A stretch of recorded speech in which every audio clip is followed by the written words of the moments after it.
Hello. Hello देऊ, कशी आहेस? मी ठीक आहे आई. तू कशी आहेस? मी ठीक आहे ग.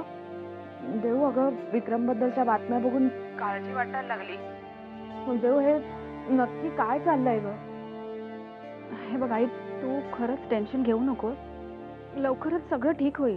अगं मला टेन्शन येऊ नये म्हणून तू काही सांगत नसलीस तरी बाहेरून काही ना काही कळत राहतच ना. मला सांग, विक्रम कुठे आहे आता? विक्रमला? देऊ, मला विक्रमला भेटायचंय. त्याला भेटल्याशिवाय माझ्या जीवात जीव नाही येणार.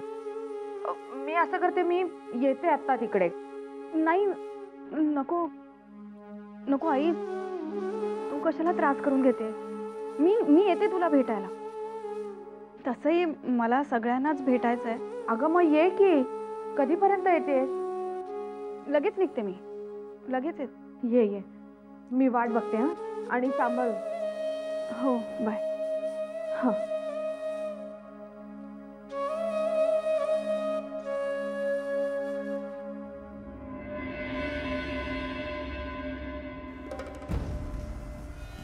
लिंगप्पा, आम्हाला 100% खात्री आहे यामागे लिंगप्पाचाच हात आहे. आमचे शेअर्स मिळवण्यासाठी त्याची कधीपासून धडपड चालू होती. आमच्या सुरुवातीला ते लक्षात आलं होतं, पण आदित्य राजांना ते कळलं नाही. नीलराजे आणि विक्रमादित्य यांच्या वाटणीचे एकूण 60% शेअर हळूहळू आपल्या हातून निघून जात आहेत. विक्रमादित्यने कंपनी उभी करण्यासाठी जे काही शेअर्स गहाण ठेवले होते ते सुद्धा आता त्याच्या हातून निघून गेले. त्याचे मालकी हक्क त्याच्याकडे नाही आहेत. जर एवढ्या मोठ्या प्रमाणात शेअर्सचे मालकी हक्क लिंगप्पाकडे जात राहिले तर तसं झालं तर ती आमच्या आयुष्यातली सगळ्यात मोठी हार ठरेल. राजे शिर्केंच्या 60% शेअर्सची किंमत त्याच्या लायकीपेक्षा खूप जास्ती आहे. पण तो असा माणूस आहे, या शेअर्स करता काय वाटेल ते करेल.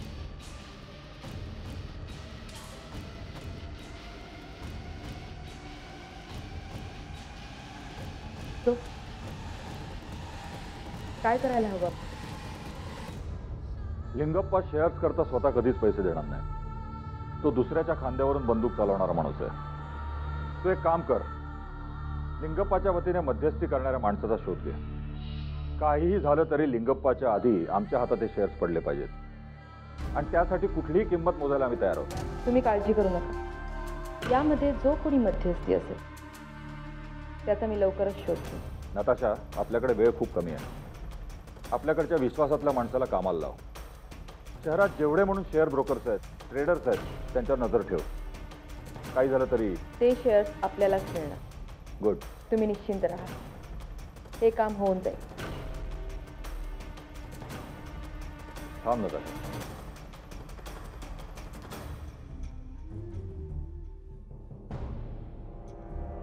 स्वतःची काळजी घे. हे सगळं करताना एवढं विसरू नकोस की तू आता एक आई होणार आहे. जेवढी काळजी तुम्हाला या बाळाची आहे ना रणवीर, त्याच्यापेक्षा जास्त काळजी मला आहे आपल्या या बाळाची. डोंट वरी.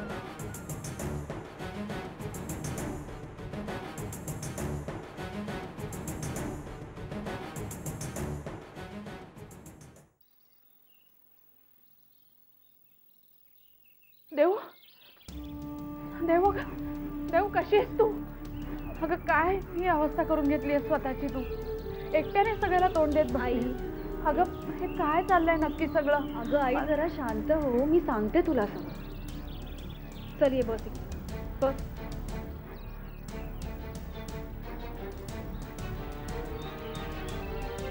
सांग आता काय झालं?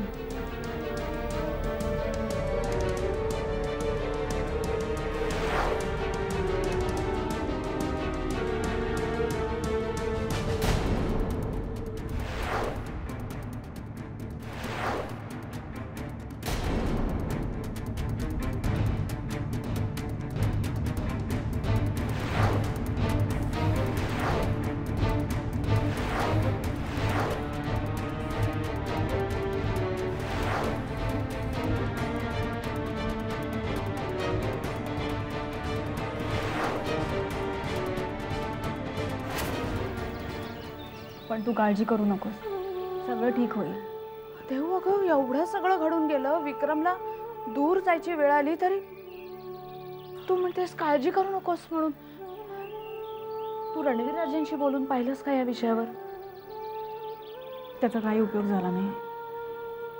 मी स्वतः नव्हते केले, पण नील भैया गेले होते मदत मागायला, नाही दिली मदत. पण आता नील भैया आहेत, रागिणी वहिनी आहे आणि मीही आहे. आमच्या तिघांचेही प्रयत्न सुरू आहेत. पण आता पुढे काय? म्हणजे विक्रमला जामीन जरी मिळाला असला तरी त्याला जर असं लपून राहावं लागणार असेल तर? आणि टीव्हीवर तर सांगत होते की आई, मीडियामध्ये कसं बोलतात तुला माहिती आहे ना. मीडियावाले विक्रमला दोषी ठरवण्याचा प्रयत्न करतात, पण आपल्याला माहिती आहे तो निर्दोष आहे आणि हे सिद्धही होईल लवकरच. आई, घरातले सगळे कुठे आहेत? बाबा अजून आले नाहीत. मकरन कॉलेजमध्ये गेला आणि अभिलाषाही बाहेर गेली. देऊ, तूच आधी खूप टेन्शनमध्ये आहेस म्हणून मी तुला सांगितलं नाही, पण आपल्या घरात नवीनच प्रॉब्लेम झालाय ग. प्रॉब्लेम? काय प्रॉब्लेम आहे? ग, श्रावणी घर सोडून गेली. काय?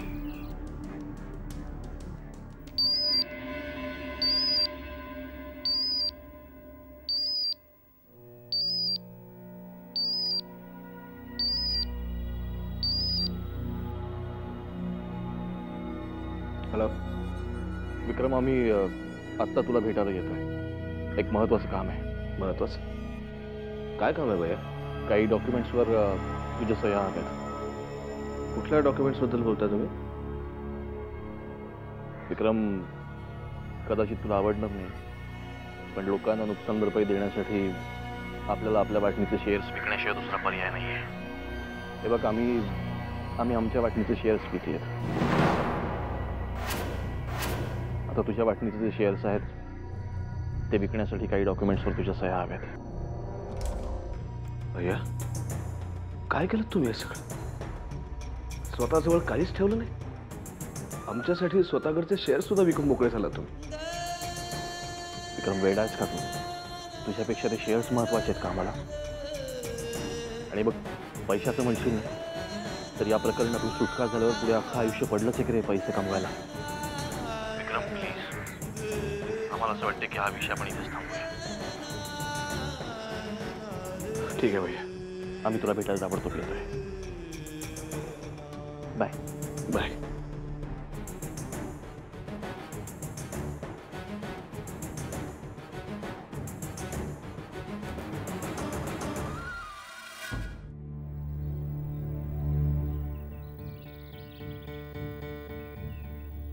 देऊ, चल काहीतरी खाऊन घे.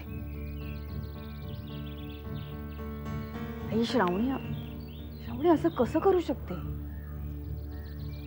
अगं, आम्ही सगळ्यांनी खूप समजावून सांगितलं तिला. हात टेकले शेवटी तिच्या पुढे. काय या पोरीला झालंय तेच कळत नाही.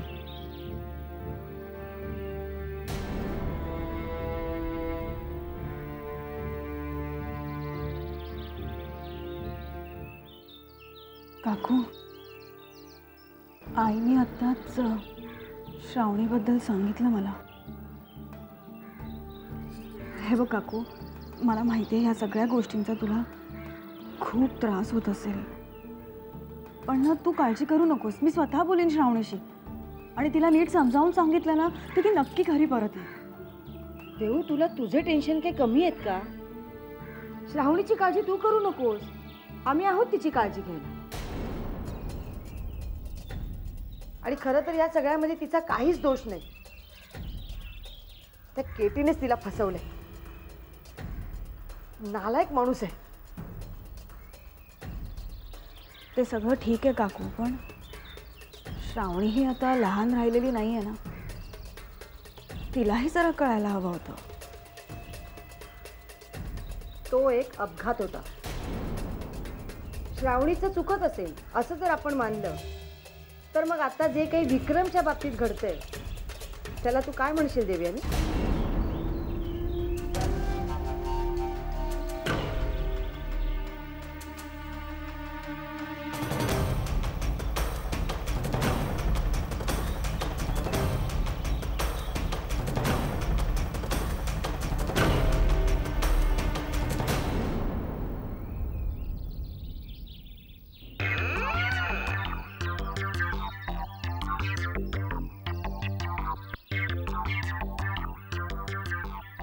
हाय श्रावणी, का बोलवलंस?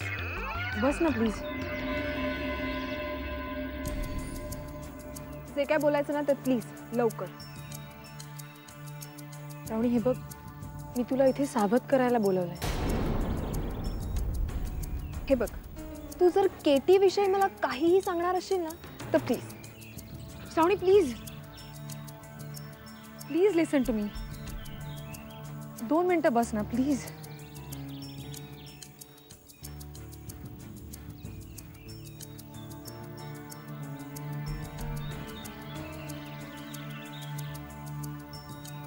काय घेणार आहेस? मला काही नकोय आणि तुला जे बोलायचं आहे ना ते प्लीज लवकर. Excuse me. Yes ma'am. Coffee दो. कॉफी और बस that's all. Yes ma'am. हे बघ श्रावणी, मला केटी विषयी काहीही बोलायचं नाही. मला तुझ्याबद्दल बोलायचं. श्रावणी, तू एका चांगल्या घरातली मुलगी आहेस. तुझ्यासमोर तुझं उभं आयुष्य पडलंय.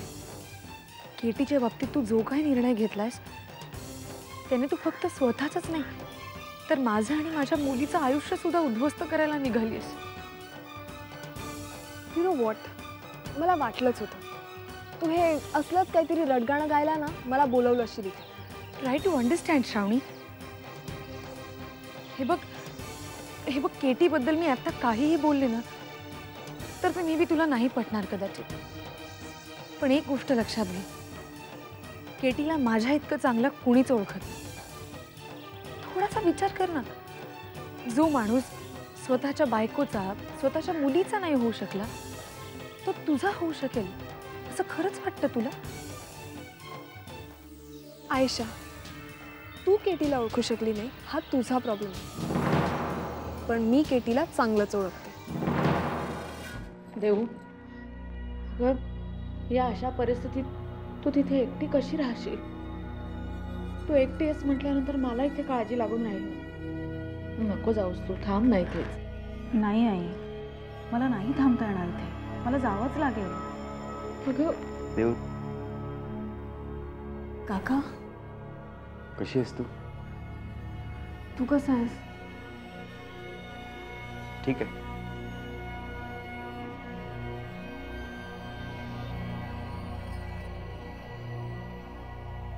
आईने श्रावणीबद्दल सांगितलं. एक ना एक दिवस हे घडणार होतच ना देव.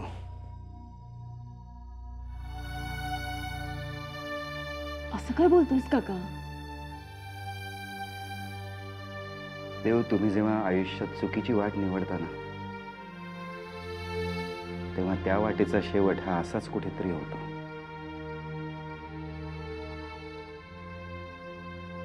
जाऊ दे ना.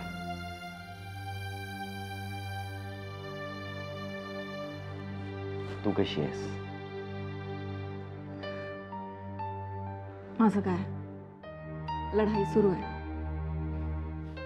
मकरंद, तू तरी हिला समजावून सांग ना. एकट्यानंच कशा कशाला तिथे तोंड देणार ती? इथेच राहा ना म्हणावं. आई, मी तुला सांगितलं ना, इथे राहणं मला खरंच शक्य नाहीये. हे बघ, विक्रम नाहीये म्हणूनच मला घरी राहावं लागेल. मी त्या घराला कुलूप लावून इथे आले ना तर लोकांचा गैरसमज होईल की आम्ही जबाबदारीपासून पळून चाललोय. आणि तू काळजी करू नकोस आई, मी काकालाही सांगितलं त्या दिवशी, मी एकटी नाहीये. नीलबाई आहेत, रागिणी बहिणी आहे. वहिनी,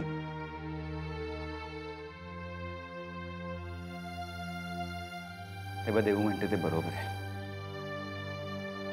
तिनं या परिस्थितीत तिच्या घरी राहणंच योग्य आहे.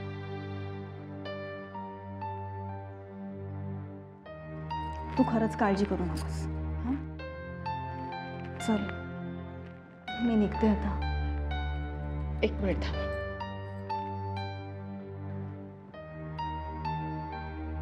आपण श्रावणीला भेटायला जाऊया. हे बघ काका, आपण तिला नीट समजावून सांगितलं ना तर ती नक्की ऐकेल. ती येईल घरी काका.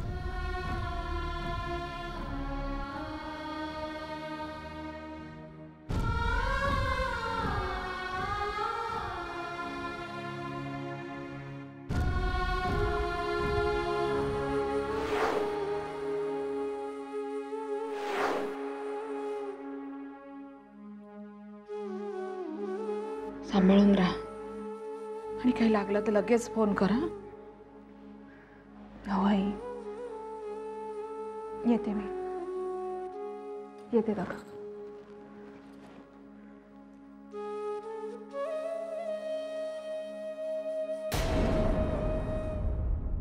तुझ्या आधी अनेक मुली केटी विषयी हेच बोलल्या आहेत. Excuse me.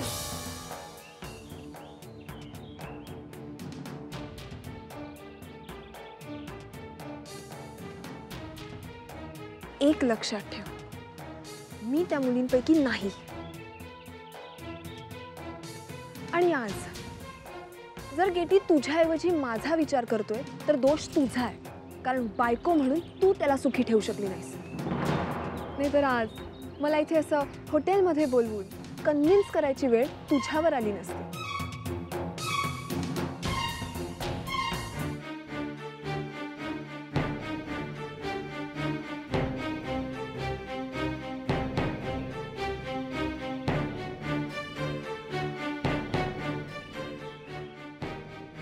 केटीने बरंच ब्रेन वॉश केलेलं दिसतंय.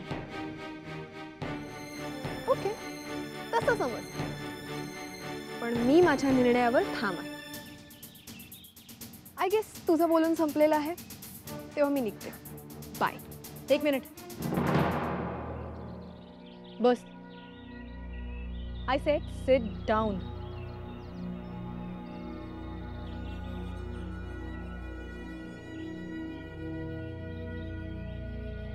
आतापर्यंत केटीची बायको म्हणून सगळी कर्तव्य मी बजावली आहेत. आज मी तुला इथे बोलवलं ते एक मैत्रीण म्हणून, आणि मला वाटतं केटीविषयी तुला सावध करून एका मैत्रिणीचं कर्तव्य सुद्धा मी व्यवस्थित बजावलंय. बघ, शक्य झाल्यास माझ्या बोलण्यावर आत्ताच विचार, कारण नंतर वेळ हातातनं निघून गेलेली असेल. मकरंद, का माझ्या देवच्या नशिबात एवढं दुःख लिहिलेलं आहे रे? केवढा त्रास. 4 दिवस काही बिचारीचे सुखाचे जात नाहीत. सतत काही ना काहीतरी अडचणी, संकट समोर ठेवलेलीच. तरी काही विचारायला गेलं की बिचारी सगळं ठीक होईल, सगळं ठीक होईल असं म्हणत राहते. काय पुढे होणार आहे कोणास ठाऊक. होईन ती म्हणते ना, मग खरंच सगळं काही ठीक होईल. बघ ना, तिच्यावर एवढी संकट कोसळतात, पण तरीही ती आयुष्याकडे एका पॉझिटिव्ह नजरेने बघते. तू तिच्यावर जे योग्य संस्कार केलेस ना, तेच कारण आहे त्या सगळ्याला. अरे पण म्हणून देवानी काय एवढी परीक्षा पाहायची तिची? प्रत्येक गोष्टीसाठी झगडायला लागतंय तिला. आता त्या नवीन घरात राहायला गेली की सगळं छान होईल, सुखात राहील असं वाटत होतं. पण बघ ना आता हे काय चाललंय. वहिनी, तू खरं तर तिचं कौतुक करायला हवंस. अगं, एवढ्या कठीण परिस्थितीतही ती विक्रमच्या पाठीशी ठामपणे उभी आहे. आणि माझी खात्री आहे, एक ना एक दिवस ती विक्रमला यातून सुखरूप बाहेर काढेल.